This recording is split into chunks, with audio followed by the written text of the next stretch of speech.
Okay, let's just stop and take a look at this. Just take it all in. Looks nice, right?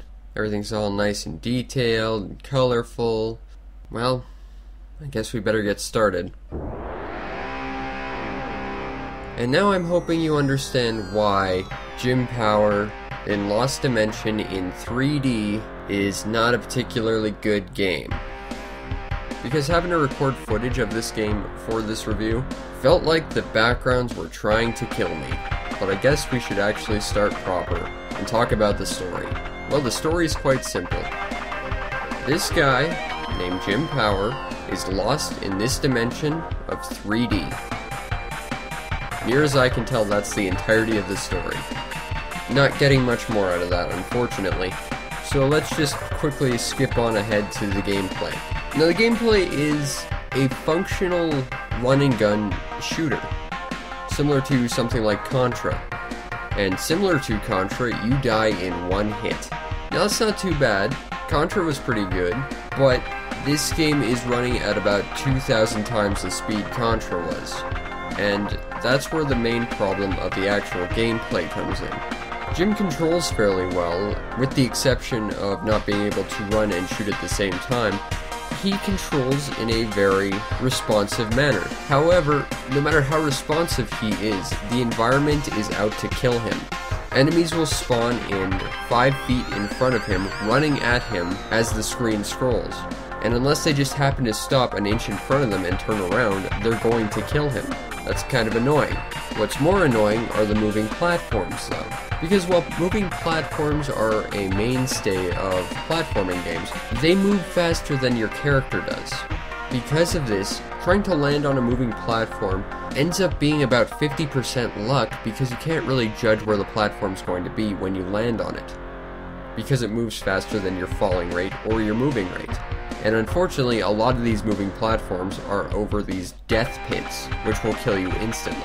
What's more frustrating than that is when you get killed by these death pits, it moves you back about 10-15 feet, which actually reduces the amount of progress you've made. And because of this, progression feels very frustrating. What's worse is if you lose all your lives, you have to start back at the beginning of the level. There are no checkpoints. And these levels are absurdly long. And if you've somehow managed to watch up until this point without throwing up looking at the backgrounds, you are doing better than I am. I couldn't play this game for more than 10 minutes at a time without feeling like the screen was physically punching my eyes. If you can somehow manage to get past the platforming stages, you are greeted with 2D shmup stages. And there's actually 2 varieties, one in sort of a jetpack suit and one in a spaceship.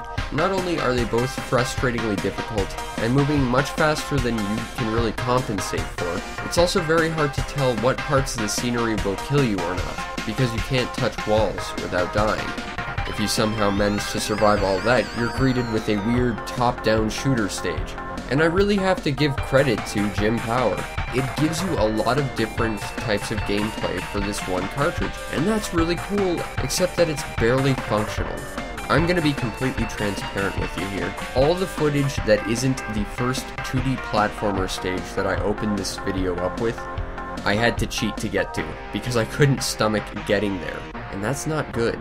All the character models and stuff look great, but the backgrounds end up scrolling way faster than they need to, and perspective-wise, they're actually scrolling in the opposite way than they should.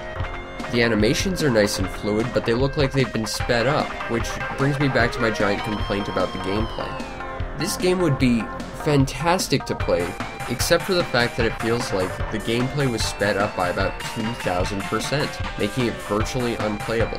The soundtrack is the one thing that I can wholeheartedly say, without any sense of sarcasm, was actually good. Because just listen to this.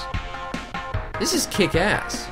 It's just a shame it's surrounded by the rest of the game. I think in the end, Jim Power on the Super Nintendo felt like the developers were trying to push the Super Nintendo to its max and do everything they possibly could do to cram as much of a game into this as possible.